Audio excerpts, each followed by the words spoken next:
Hello folks, back in 2023, this is Dickerson. You're watching the Dickerson Bluegrass Talk Show on YouTube and on Facebook. Brought to you by the Dickerson Bluegrass Productions, one of the finest media companies all around the world, bluegrass music. And here's the Dickerson Bluegrass Talk Show on YouTube and Facebook. Stay tuned for the interviews. Hello folks, this is Dickerson of the Dickerson Bluegrass Talk Show, which is brought to you by the Dickerson Bluegrass Productions, one of the finest media companies all around the world, bluegrass music. I'm here at the historical Hills of Home in McClure, Virginia, near Colburn, and I'm here with Song in the Mountains coordinator and host of Song in the Mountains, one and only Tim White. How you doing? I'm doing good, Tim. Well, thank you for talking to me. And this is incredible to be back here, right? Yeah, although this is my first time here, but what's the one thing exciting to be here at the Dr. Rouse Stanley's Hills of Home? What now? What's exciting to be here? Well, okay, it's just the history. I played here the first time in 1978. Of course, Ralph was a younger man, fairly young man back then, and played down on the old stage in 1978. And you know, I've been coming on and off all these years, and it's always just great to be invited by Ralph too now to come and play and be on that historic stage up here on top of the hill now. So it's just good music, good people, and a good time. And good fellowship too. Right.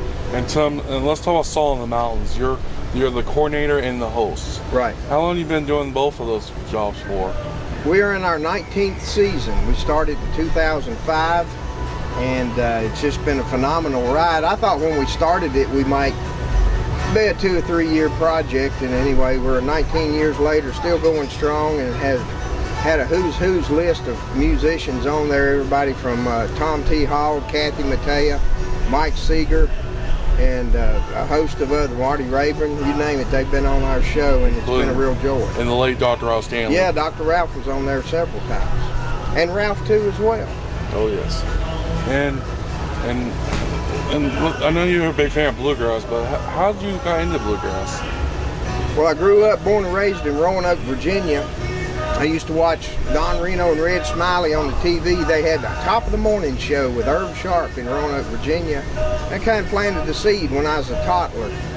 And when I was 18 years old, moved from Roanoke down to Bristol, Tennessee, a little town called Blumpville just outside of Bristol. And it was a hotbed for bluegrass music, so I bought a banjo, and I just wanted to play the banjo. I wanted to make music, and one thing led to the other, and I started promoting bluegrass shows, got into radio announcing. I still do a radio show, thetimwhitebluegrassshow.com, and then I was invited to host Song of the Mountains, and I do most of the booking for that show, and so the good Lord's been good to me. Oh yes, and you've been doing this for 16 years. At 19. 19 years. Yeah, Song of the Mountains. Song in the Mountains for 19 years. Yes. And please be sure to check out Song in the Mountains at songinthemountains.org. That's it. And who's your members in the band with Troublesome Hollow? Troublesome Hollow is me on banjo and guitar, and brothers Donnie and Gary Ollis. And Gary plays the upright bass and sings tenor. Well, actually, he sings high tenor. I sing tenor and lead on some songs. Gary plays the bass, and then Donnie Ollis, his brother, plays guitar and does the lead and baritone work. But Gary can't be with us today. He found out he's got to have some open heart surgery, so we've got Kevin Jackson filling in on the bass. Yeah, like I was telling you earlier, my thoughts and prayers go out to you. Thank you. You're welcome, Tim. And what type of banjo and guitar do you play? I've got the pot on my banjo is a pre-war 1937 tenor banjo. It's a conversion banjo. Jerry Keys put a 5-string neck in it back about 1975. I bought it off of Tony Ellis. So it's a pre-war pot with a conversion neck put in it. That's my main banjo, and I've taken it, or it's taken me all over the world over the past 40 years or so. And then my guitar I'm very proud of my guitar. It's a D18 Andy Griffith model. They made 311 of them back in, I think it's 2003.